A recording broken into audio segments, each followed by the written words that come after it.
What's up, everybody? Welcome back to episode 49 of the Off the Dribble podcast with the two usual co-hosts, myself and Aashrith. Today we are going to be talking about the NBA playoffs, the second round. We have basically game twos all across the boards that went on, except in one or two series, I think. So we're going to talk about that, and I think we can get right into it. And we'll start off by talking about a pretty big upset where the Pacers stunned the Cavs twice, and I think we can start off with the game two first, where Tyrese hit that game winner step back three. I saw a stat where he's like 10 for 12 in go ahead buckets in like a certain amount of time period, which is Bro. that is that's just clutch right there. So I mean, and like if you want to talk about a playoff riser, like you could talk about Hallie. Like Hallie puts up consistent numbers. He gets his team involved. He does what he needs to do. But I didn't expect the Pacers to go out 2-0. I thought the Cavs would respond and they would tie it up 1-1.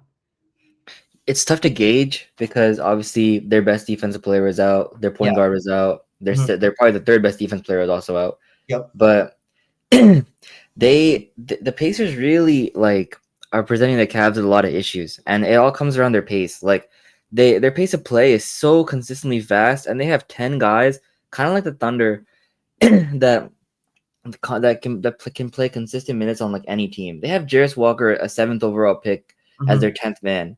Like it's pretty cool to see. And yeah, just like you, I thought the Cavs would honestly finish the series in 5 or 6, but like a loss as heartbreaking as that one, bro, I low-key don't know if the Cavs can come back from this one. Yeah. I think I mean they could definitely take another game or two, but I don't think they can win like four straight without letting the Pacers win one. Like I don't think that's something that's going to happen.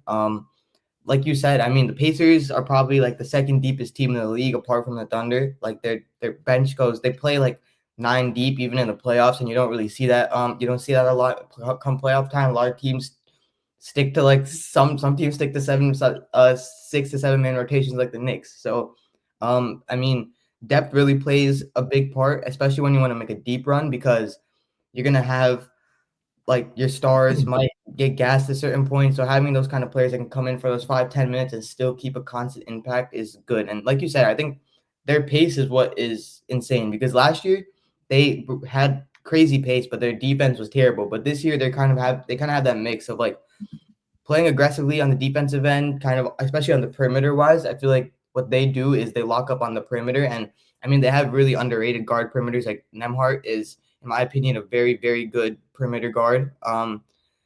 They and like yeah, I mean when you have two big men like Jared Allen and Evan Mobley, and you're playing that fast, I mean it's kind of hard to keep up throughout the whole game. Like both of them can run the floor pretty good compared to a lot of big men in the league. But again, like they're still 7 foot, and with how fast they're playing, you can't really expect them to keep that up for 7 games. Yeah, and the Cavs' strength is also their depth. Yeah, But when you have 3 of your starters go down, yeah, like your depth becomes your starters, and then all of a sudden you have Craig Porter Jr., Javante Green playing minutes, hmm and like it's just not going to be conducive. Like Ty Jerome, I did not know his numbers were this bad. 1 for 14 from the field in 28 minutes. yeah. Terrible game. Yeah, this is okay. That I didn't know it was that bad, but Jared like Allen had a good game. Struz had a good game. it's just Jerome, bro. Low key, Yeah, like it was he's just your holding.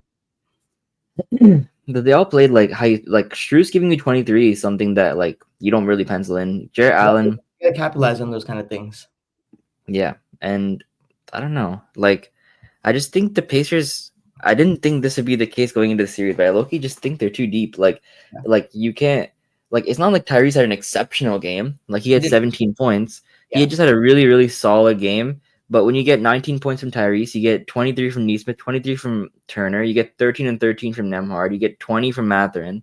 Like you have a game where Siakam only has to take 8 shots, and like he's 5 for 8. They're so efficient, and I don't know. I think if they can get Mobley back, I think they can restrict a lot of what Indiana's getting in the paint. But that was a game they had to have with yeah. Mitchell giving you 50 points, and they just couldn't capitalize. I agree with that.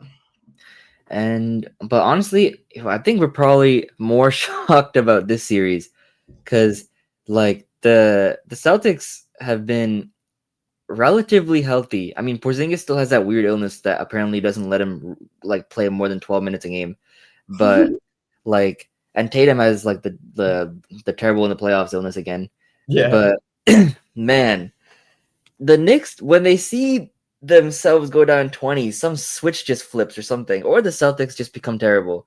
But I was watching the game with my friend Robin yesterday, and the Knicks go down by 20, and we're like, there's no way they do it again, right? And we just like definitively said, no, they're not going to do it. We almost got up and left.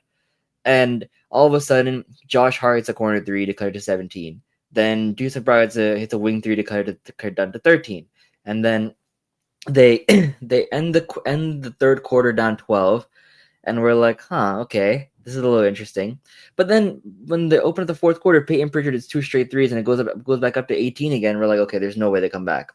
Yeah. And then they chip away at it over and over again. Mikal Bridges, demon fourth quarter, puts 14 up. You have Jalen Brunson, who finally got going after scoring 7 points in the first three quarters, scores, I think, 13 or like, he scored 10 points in the fourth quarter. And the Celtics, ever since going up 20, went 5 for 28 from the field, 2 for 14 from 3, and 3 for 14 from 2. Like, and they didn't score a jump shot.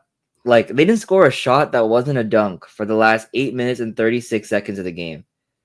That's what I want to talk about. Like, I mean, I get like their whole like kind of offensive game plan is live and die by the three. Like it worked for them last year. Like, I mean, because everybody on their team, all five of their starters are basically shooting 40% from three. So basically, obviously, it's gonna work. But like, you can't expect it to happen, dude. You can't expect everybody on your team to shoot at that high of a clip year after year again. So like, and everybody's numbers on that team have gone down this year, 3-point shooting wise, except for Jaylen Brown. I think he was the only one where he became a better 3-point shooter this year. Mm-hmm. But when that happens, and like you're consistently putting up 40 to 50 3-pointers a game, and you're only making 10 to 12 of them, like it's kind of like the Wolves do sometimes. Like you're wasting possessions in the shot clock. Like why are you taking contested like 30-foot threes with like 17 seconds left on the shot clock when you know that the team is making a run and you're already up 13? Like go get to the line, go to the paint, like get an easy bucket. When like why are you chucking up threes? Like I know it worked and you won the championship doing it last year, but it's not going to work 2 years in a row. The thing is, like, I agree wholeheartedly. Like watching the Celtics play basketball is why people hate the NBA now. Like it's legitimately like the amount of times you see Drew Holiday go to the paint, have a wide open layup or a relatively uncontested layup, and pass it out to Derek White for a corner three. It's actually just like it's like terrible. But on the flip side, they went 3 for 14 from 2 in that stretch. So it's like, on one hand, yes, like get higher quality looks inside the paint because the Knicks don't have a paint stopper. Like none of us think that Karl-Anthony Towns is an effective defender. Like, and dude, like if you put Cat consistently in pick and roll with Jason Tatum, I've seen it happen at least 2 or 3 times pretty easy where he does one in and out dribble and Cat just stands there like a cone and Jason Tatum has an easy lane to the bucket. But instead, you want to give the ball to Tatum. You don't want to set a screen. You want him to do his dumb sidestep three that like goes in 25% of the time, and it looks cool when it goes in, and he's gonna miss. Like having 13 points in a 1-point playoff game is unacceptable, bro. As like somebody who I was genuinely really impressed with against the Magic, because the Magic. I was saying he's top 4. I was saying he's top 3, bro. He's top 3. I was saying he's top 4. I was saying he's better than Luka. I think your argument was he was better than Giannis. Was that? Yeah. And like, let's not get it twisted. Right? Giannis got out in the first round. Like Tatum's playing meaningful basketball, but Giannis is not doing. Like Giannis is gonna get to the line, bro. Like Giannis that's the difference in a game like this. Yeah, Giannis is winning this game. Yeah, Giannis would win this game. And the thing is, like, last series, I was so impressed with Tatum because the Magic provided like questions that I didn't think the Knicks could provide. A more physical defense. Like they had Franz, who's a really solid defender. They had Wendell Carter helping out, Paolo helping out. They had exactly Isaac helping out. Like it was a lot of like bodies, and that forces Celtics to play a more like style of basketball that we like, right? They attempted significantly less threes in their season average, and like they ended up winning games. Yet they play a Knicks team who honestly is playing worse defense. Let's be honest. Like Mikal Bridges aside, who's been the defensive MVP of the playoffs, but him aside, like you said, you put Cat in pick and roll, he looks like a deer in headlights. You put Jalen Brunson in pick and roll, like he's trying to take a charge because he has no other action to do. He's 5'11". Like you have so many avenues to attack this team, yet like sidestep threes or like pull up 30 footers on fast breaks instead of just attacking the basket and drawing fouls. Like as much as we like hate Jalen Brunson for getting to the line so much and like doing the foul baiting stuff, it's efficient. Like I'd rather watch a team try to play winning basketball than just chuck up as many threes as possible. Yeah, I agree with that. I think like the only way they're gonna win the series is if they change it, like their whole like offensive game plan. In my opinion, like if you consistently attack Cat and Jalen Brunson in that 1-5 pick and roll with with like Brown and like Porzingis or something like that, I think you could easily very much keep that lead that you had in the third quarter. Like I don't Yeah. understand why you shy away from it. And the issue is that every time they played the Knicks this season, aside from the last game, they got stupidly hot from three. Like they played them the first game, they had 29 threes. Mm-hmm. Like, and yet over the last two games, they're 25 for 100 from three. They've missed 75 threes over 2 games. Like there are teams in the 90s that would have missed 75 threes in a month. Yeah, bro. Like It's crazy, talk bro. about missed threes soon after in a couple minutes as well. Yeah, that's also But I don't know, bro. Like I don't know what the answer is because it's not like the Celtics aren't playing like decent for like Every game they have a very solid lead. 20 points. Exactly. It's just like I don't know. We'll see. But I want to before we go on to the Thunder, I want to give the Knicks some credit because like we've talked about why the Celtics haven't played well, but like Jalen Brunson in the fourth quarter is like he does what he needs to do, bro. Like this guy, like terrible the whole game, can't get a shot to go. Yet 7 minutes left in the fourth, hits a big three. Then 85-86, he takes a step back, one-legged jumper over Drew Holiday, catches it. Yeah. He has a really nice finish of the basket after that. But honestly, the players I was most impressed with this game are Josh Hart and Cat. Because Cat, while Jalen Brunson wasn't playing well, had the offense humming. They like finally realized that Horford is 38 years old and can't guard him. So he took him to the basket every time. Josh Hart is low-key really good around the basket, which I didn't really realize. Like really good finisher around the basket, hit a couple timely threes. And Mikal Bridges, like, strips Jaylen Brown game 1 to win the game, strips Jason Tatum game 2 to win the game. Yep. Effectively plays 6 horrible quarters, but fourth quarter in both games, he came up so huge. And like even like they went past a really, really terrible OG game and still managed to get this one out. If I'm a Knicks fan, man, like we're looking at a 5-game series, if I'm honest. Like I'm very, very confident heading into game 3. I think so as well. I agree with that. I think 5, I think max 6 in all honesty. Yeah. But let's not discount the defending champs who this is their first time playing a healthy team in 2 years. But yeah, official prediction: Knicks in 6. Yeah, I say Knicks in 6. Yeah, I'll go Knicks in 6 too. I think the Celtics get 1 in New York and 1 in Boston, and the Knicks close it out game 6. Yeah. But probably, I guess the only home team to win a playoff game, which is so crazy. I mean, you called game 1. In all honesty, you were like, haven't played basketball in 9 days. Thunder just came back from a 7-game series, coming off a little bit of momentum. Yeah, I mean that's put 2 and 2 together. That's kind of what happened. But like you guys were in the game the whole time though. My only thing is like I texted you about it. Like I didn't understand. I mean, yeah, I get like at the last play. Like no, it made no sense. It was terrible. Yeah. That was my only concern from the game. But I mean, like there's always like one time and like you will make a coaching mistake every now and then. But it was a very bad coaching mistake there. But again, Aaron Gordon has been playing like very, very well compared to like how you expect him to play normally. So he had a size up dribble tween into a 3 yesterday, bro. I was like, what am I watching? He's lucky cash from 3. But I think like we can start with game 1 because like the last like 5 minutes were some of the worst coaching decisions I've seen in my life. And like honestly, J-Dub and Chet, like found a way to lose that game. Mhm. There's no two ways around it. Up 11 with 4.5 minutes to go, you close that game out. We've closed that game out 68 times this year, Yeah. and like it's just I don't want to put too much on Chet with the two missed free throws, but after the two missed free throws, why the you don't go to the paint, bro. Like they're Mhm. taking the three, and Mark telling them to foul. Mark came out in a presser and said yeah, like it was terrible on me to foul that early. I honestly should have said to foul with 4 seconds to go, which is smart. Like if you're gonna foul up three, let them dribble out the clock a little bit. Yeah. And if you're gonna foul up three, make sure at least Jokic is on the court. Mhm.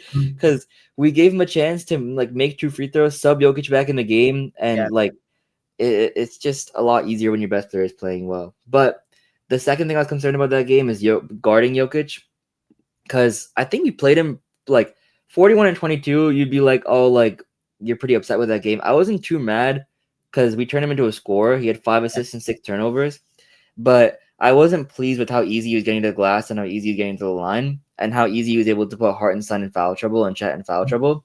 So the switch Mark made game 2 was put Jay Will on him, so a slightly bigger body, have Chet guard Russ or Aaron Gordon or something, and have him on the help side as a defender. And Yeah. Jokic just couldn't get going. Yeah. And that, I think, the thing I'm most pleased about was this wasn't really like a shooting variance game. Like we made as many threes as they did, shot the same percentage as they did from three. They just couldn't make a two, and that Yeah. was more because of our defense. And they just didn't I think 90% of the threes we took were wide open. So Points in the paint was extremely lopsided towards you guys. They turned the ball over fucking 20 times. yeah.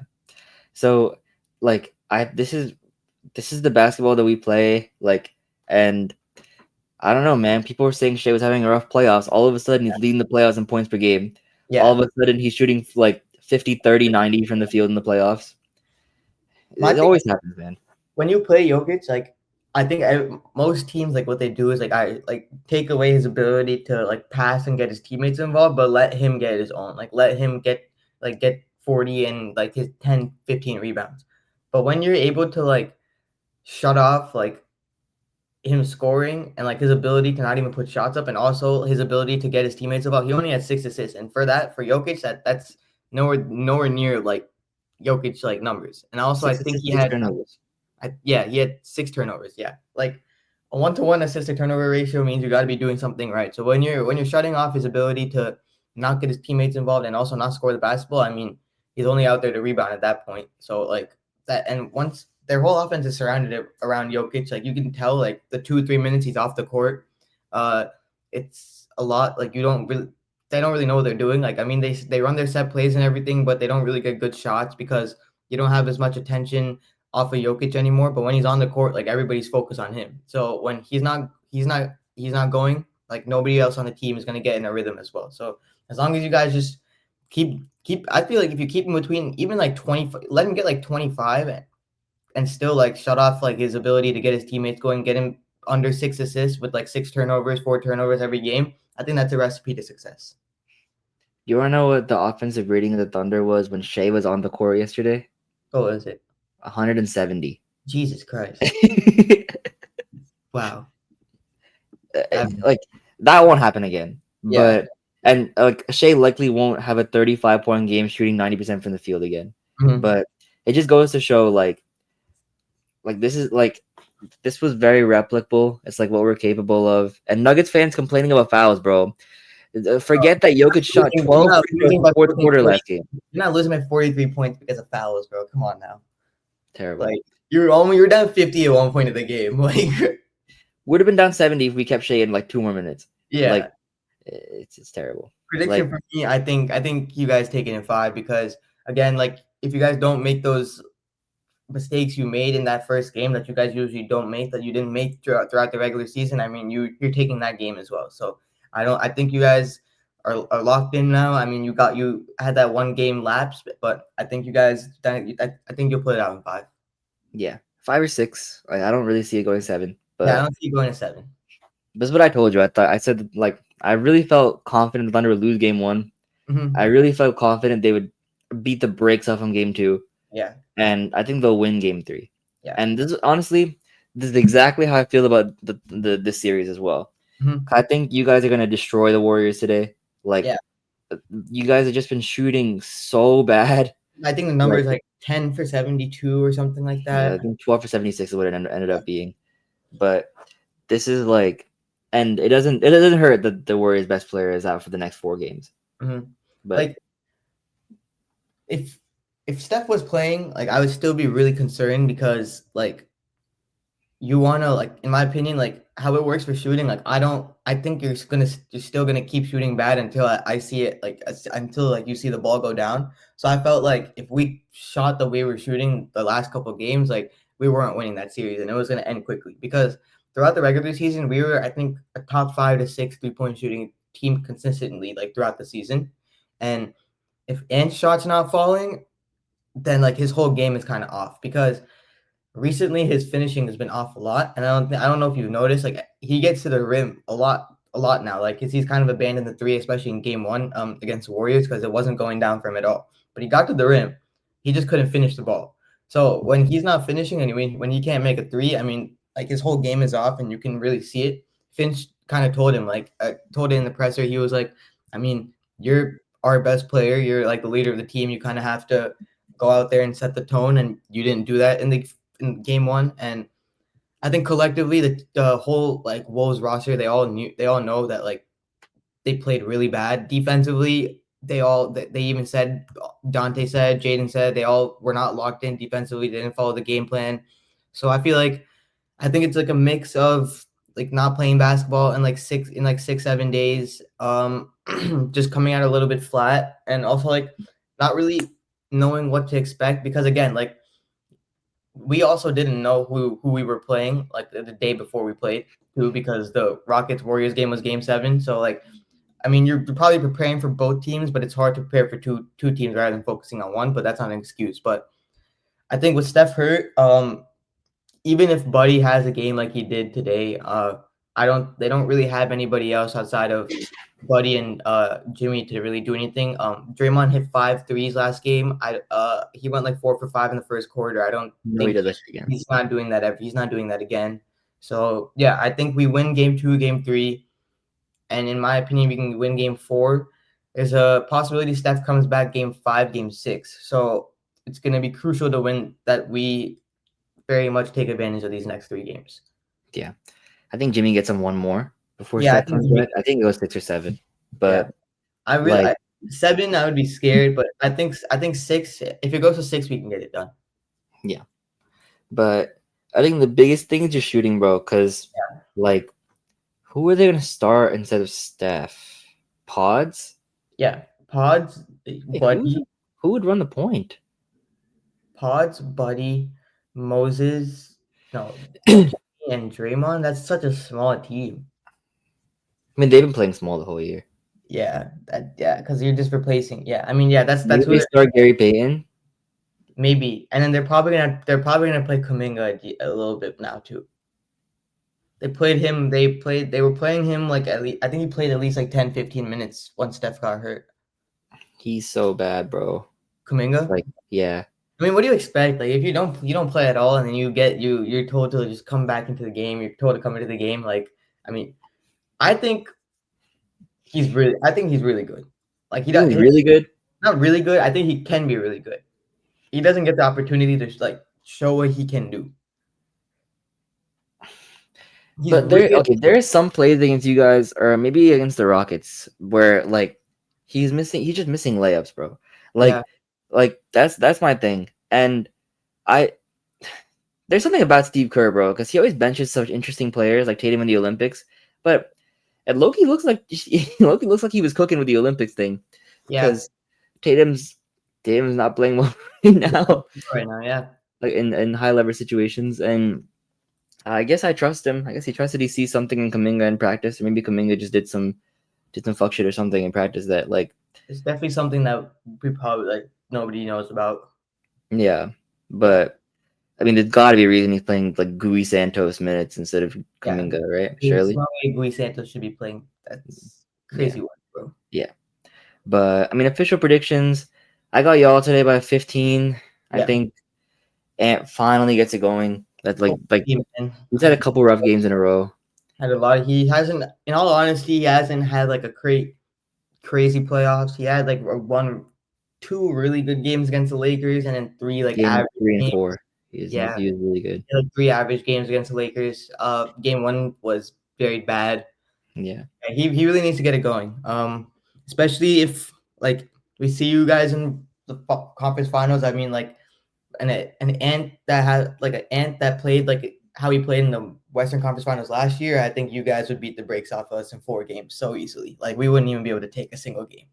So that like, he really needs to like he needs to find some momentum, especially if he wants to win the series and like do something in the next round. He needs to find some momentum.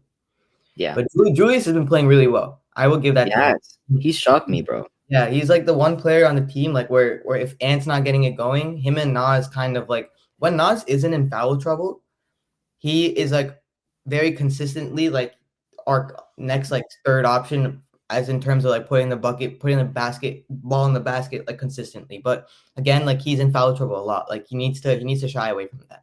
That's something that he needs to get better at. But that, I mean, I don't really know how you can like stop doing that. I think that some players are more. I think refs are just keen to like calling fouls against some players. Dude, I'm not gonna lie, dude. He complains. He complains about every call too. It's like it's mad funny. It's so funny. Yeah, that's one thing I've noticed. Like, do you think that that's Our the whole case, team or complains, bro. It's actually bad. like, do you think we just notice it more because he complains? Like, I think so. I think that's why. It's because like we think he's complaining every time, so we think that maybe it's not a foul, but it's players probably complain after everything. Yeah. So. Yeah, I'm just interested to see what the Warriors' offense looks like without Steph. Like those last like 2 quarters, I think it's really hard to judge like a Draymond like heater because that first quarter, dude, he made 4 threes in a row, bro. Yeah. It was insane. Yeah, he was just walking into them. I was like, what is going on right now?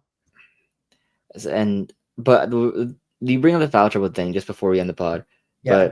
But the issue is that like a Jimmy centric offense, he's gonna live at the line, bro. He's probably shooting 20 free throws tonight. And that does not bode well for Rudy, Nas, Dante. It's kind of like Miami if you think about it. You got like Jimmy, then like when Tyler Hero was like playing alongside Jimmy, he was kind of like that, like catch and shoot on the 3-point guy. Like let me come off a screen, and that's what Buddy about to do. You got your defensive-minded center in Draymond, but who was a lot better than Bam, like basketball IQ wise, and like setting your teammates up. And then you got 2 like role players. Damn, yeah. So that team. It'll be interesting, bro. If Miami Jimmy still exists, then because it could get a little dicey. Pieces on basically that he had on that team, if you really think about it. Yeah, it could get a little dicey if Miami Jimmy still exists, but we'll see if he still exists. Yeah, we'll have to see. But I have a question before we end the pod. Yeah. If the Pacers win and then the Knicks win, who do you have? The Knicks or the Pacers? Knicks. Really? Yeah. I don't think the Knicks could beat the Pacers. I have a hard bro. Here's my thing, right? As clutch as Tyrese has been, Jalen Brunson's a lot clutcher. It's so hard to bet against that, bro. And I just don't know who's gonna like play defense. But like the Pacers are going 9-10 deep. The Knicks, I mean, like last game they played like 8 deep. Cam Payne played 5 minutes of 7 deep. Cam Payne playing basketball in 2025. Yeah, so like he's not gonna really play. Like when it comes to the conference finals, they're probably gonna go 6, 7. They're gonna go 7 deep max. Mitchell Robinson, Deuce McBride, probably cap it off there. Yeah, probably cap it off right there. So you're maybe going give Landry Shamet some time. Hell, if I see Landry Shamet playing in the Eastern Conference Finals, bro, I don't even know. But like, I think that really matters, dude. Because at that point, like, when you get to that point, like, especially if you're gonna, I mean, it all depends. If these series go to like 6 or 7, then like the depth is really gonna matter. But if both teams win in like 4 or 5, I could see. I mean, if they both win in 4 or 5, would they play like right away? Nah, it's gonna be some like timeline thing, right? Like I think they both get like a week off or something. Oh, okay. So yeah, if they both get a week off, then again, like the Knicks, like roster wise, like their starting five is much more talented. They have the defensive pieces to guard Hallie like perimeter wise, so I think they could do it. But in my opinion, like I think it really depends on how many games like this like the Knicks series goes to. Just seeing how much trouble Bridges is giving Tatum and OG's giving Tatum and Brown, etc. It's hard for me to see a way where Halliburton is as effective.